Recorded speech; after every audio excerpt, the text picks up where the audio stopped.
Time to change out the front brake pads on Lisa's 2003 Hyundai Santa Fe. Welcome to Hack-A Week.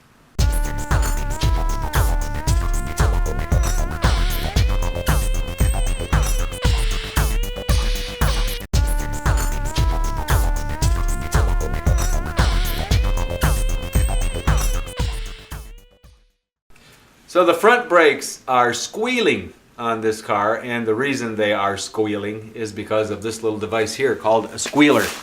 Let me get up close here and show you what this is. There's a little piece of metal that pokes off from the end of this brake pad, and as you can see, it sits a little further out than the brake backing plate does.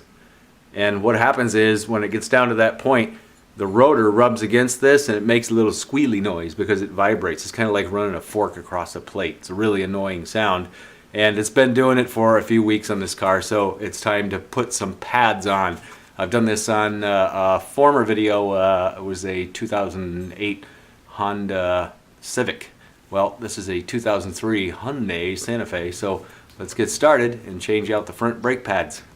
So, a couple things real quick. Safety first. We're going to put the emergency brake on at the back wheel. I'm going to go ahead and stick a block back there. Just chock the wheel, make sure the vehicle can't move. I'm going to jack this up with a floor jack, and then I'm going to put jack stands underneath the car on some places down here that are designed just for that. Usually it's right on the edge here on this seam.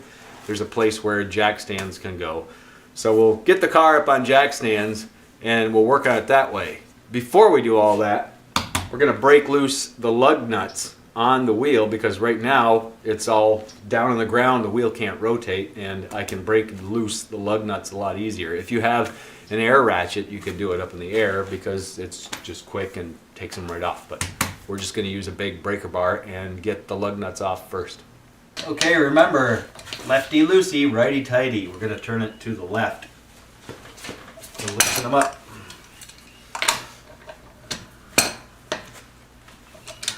Okay, I've got the other side loosened up. Now we'll put the car up in the air on the jack and then put the jack stands underneath the car. On this car, I'm going to raise it up right here on the front. There's a big hunk of metal that's attached to the frame. You always want to raise it somewhere on the frame if you can, not on the transmission or the engine.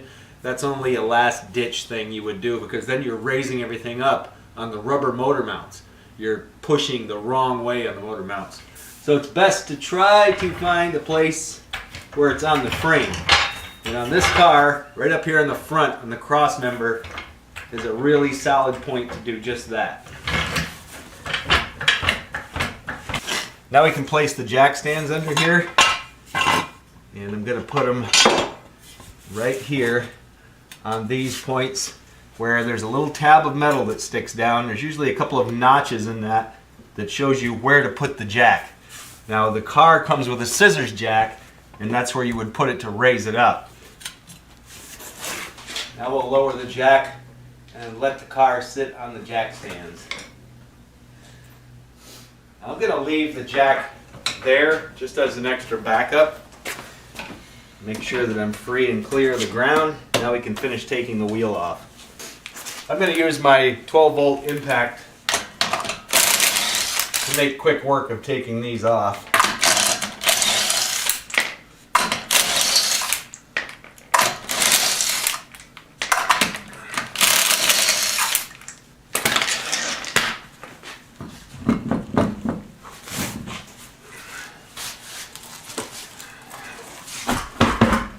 Okay, now let's get over here and get a closer look at this caliper. So let's take a look at the parts here. This is the rotor, so the wheel spins like this, and then this is the caliper, this whole assembly here. Let me turn this a little bit so you can see it better. I've got the steering wheel unlocked. The key is in the ignition so I can rotate it. So this is the whole caliper assembly, and right here is the part that holds the pads. The brake pads are in this section. This section is independent of this section. It can float back and forth as the brake pads wear. Inside here are two hydraulic cylinders, two pistons. Hydraulic brake fluid comes in through this hose. When you step on the pedal, you're displacing fluid from up there in the master cylinder into these two cylinders, and it squeezes the pads against the rotor. That's basically how these brakes work. Now, what we need to do is compress these two pistons back into those cylinders so that when we put the new pads on, this whole assembly is shifted this way a little bit. Take note right now of how far apart that is. It's about a 20 millimeter gap there, 25 millimeters between the caliper bracket and the actual caliper itself. Now what I'm going to do is take a pry bar. You can use a large screwdriver too, and I'm going to catch the edge of this rotor in here, and I'm just going to pry against this whole assembly. That looks like I need a smaller pry bar, which I have right here. And we're just going to get in there and see if we can just leverage this way a little bit. And you'll hear it. It'll kind of make some groaning noises as you do this, as it moves over. And it may take a little bit of effort to do it. I think that's about it. I want to show you on the other side here now. See how this moves back and forth? And this is as close as it can get. So now that we've got it like that, we can go ahead and remove this away from the caliper holder, and we can get at the brake pads. To do that, we're going to take out this 14 millimeter bolt that's down here.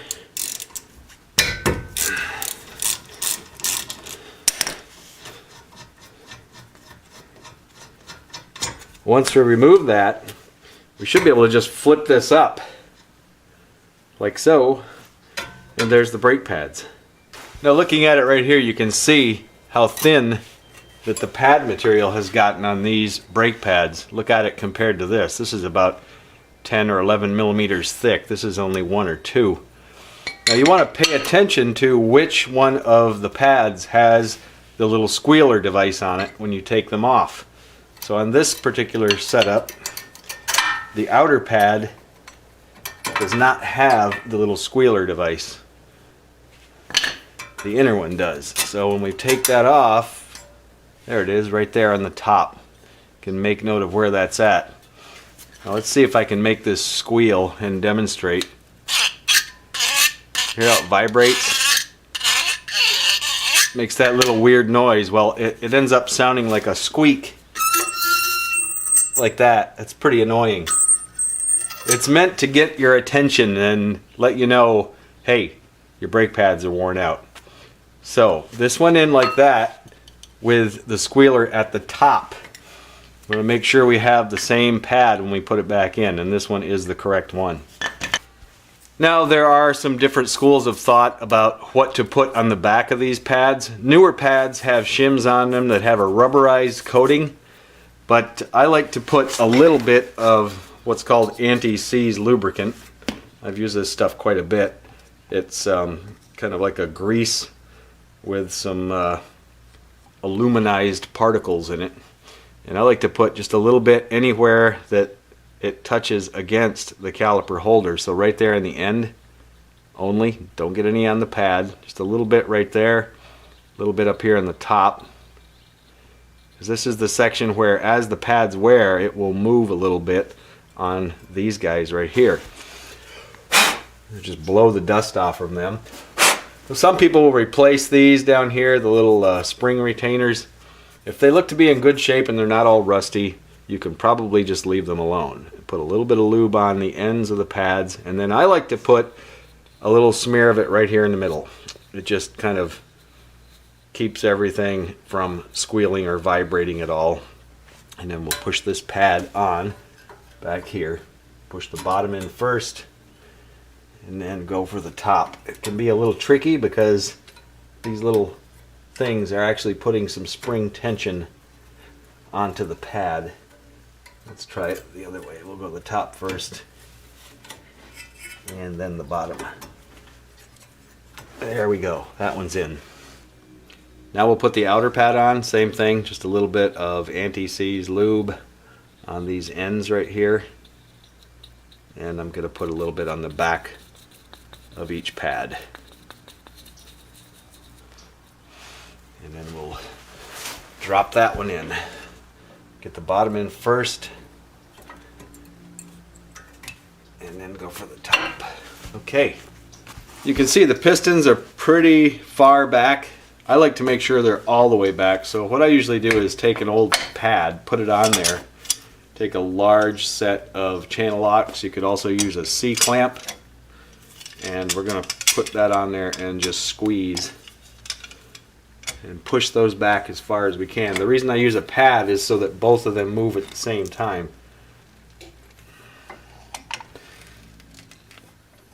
I'm going to try to keep them as even as you can.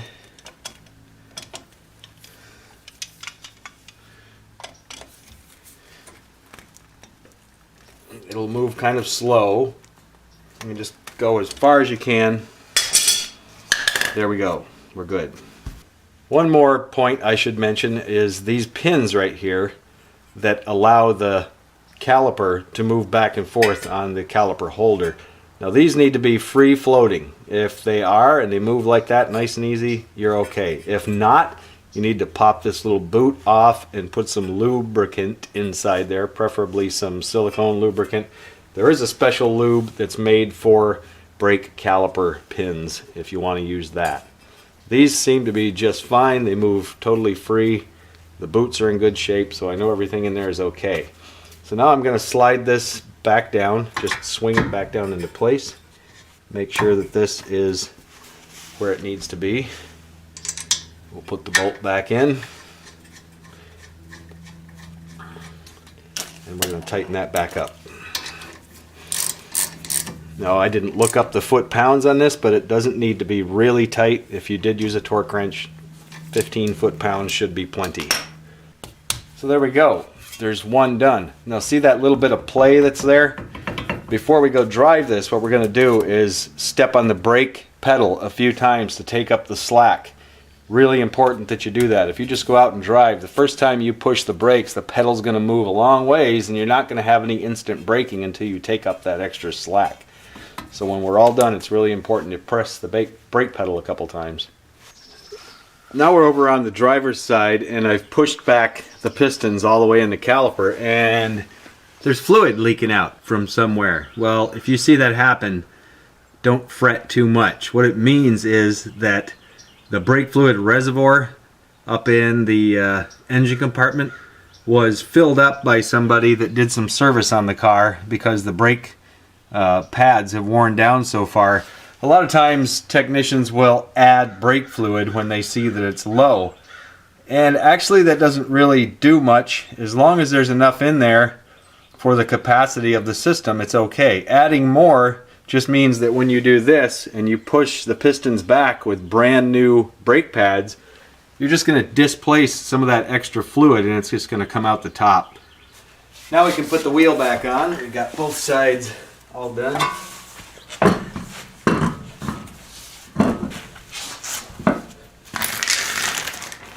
I'm going to start these with the impact, but I'm going to go really slow to make sure that they thread properly. We'll get two of them on there. Run them all the way till they bottom out, and then we'll put the rest of them on. Okay, I've jacked the car back up. We're going to remove the jack stands.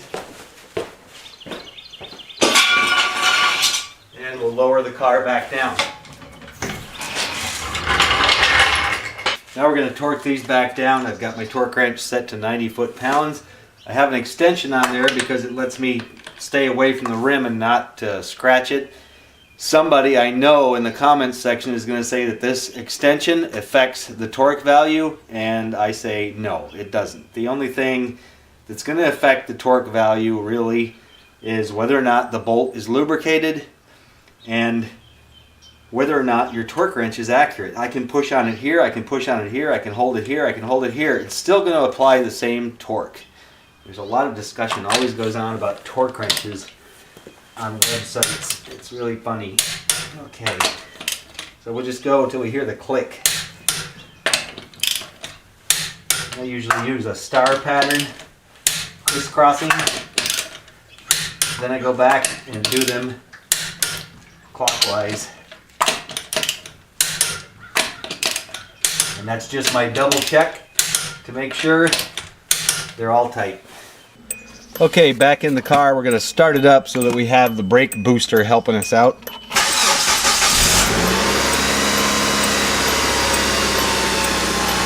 I want you to notice how far the pedal travels the first couple of strokes. Right to the floor. One more time to the floor. And almost there. And there we go. It's pumped up. So you saw it took fully 2 or 2.5 strokes to get that slack out of the calipers. Here's the brake fluid reservoir. We're going to take a look inside there and see just where the fluid is now. See where the fluid level is? Just right. That fluid probably could use a good flush. What I'll do at some point here in the near future on this car is flush out the entire brake system, and to do that I have to open up the bleeder valves on all 4 wheels. Maybe we'll do that in another video, but for right now we have eliminated the squeak and we have brand new front brake pads. Okay, all done. There's one more thing to do. We're going to take it out on the road. Going to get up to about 60 miles an hour, keep my foot on the gas. I'm going to take my left foot and I'm going to push firmly on the brake pedal. Hold it there for about 5 seconds. You feel the car grab, mash down the pedal a little bit more on the accelerator, keep it going, and then let off. And just cruise again for a little while. Do that about 2 or 3 times. Just really push hard on the brake while you're pushing on the accelerator pedal. Make sure you do it in an area out on an open road where you don't have any cars in the way, and you can just do that freely. It takes a little coordination. What you're doing is you're bedding in those front brake pads. Now again, there's always a lot of comments about this on the last video I did of how to do this properly. Again, I've been doing it for 25 years this way and it works just fine. All you're after is to get a good initial seat of that brake pad onto that rotor. And it helps with the way that the brake pads are going to wear in the future. It's called, I was taught, it's called a green fade. They're green pads. And so what you do is you're heating up that little first layer and you're getting it broken in to the rotor. Some people say that you should wipe the brake pads with solvent because there's oil used in the process. I don't know about that. I've done some research on that. I've yet to find anything from any manufacturer that says to wipe the brake pads clean with a solvent because there's oil in them. I just can't feature that there would be oil impregnated into a brake pad material. Anyway, enough of that. So I'll take it out for a little drive now and bed the brakes in and we're good to go. Now you know how to do the brake pads on your 2003 Hyundai Santa Fe or just about any other Japanese car for that matter. They're all very similar the way that they're done. The rear ones are a little bit different. Look up my YouTube video for how to do the rear brake pads on a 2008 Honda Civic and you'll see what's involved there. You have to wind back the caliper. It doesn't just squish back in. A little bit trickier. Thanks for watching. Thanks for all the donations. And be sure to subscribe, share, and until next time.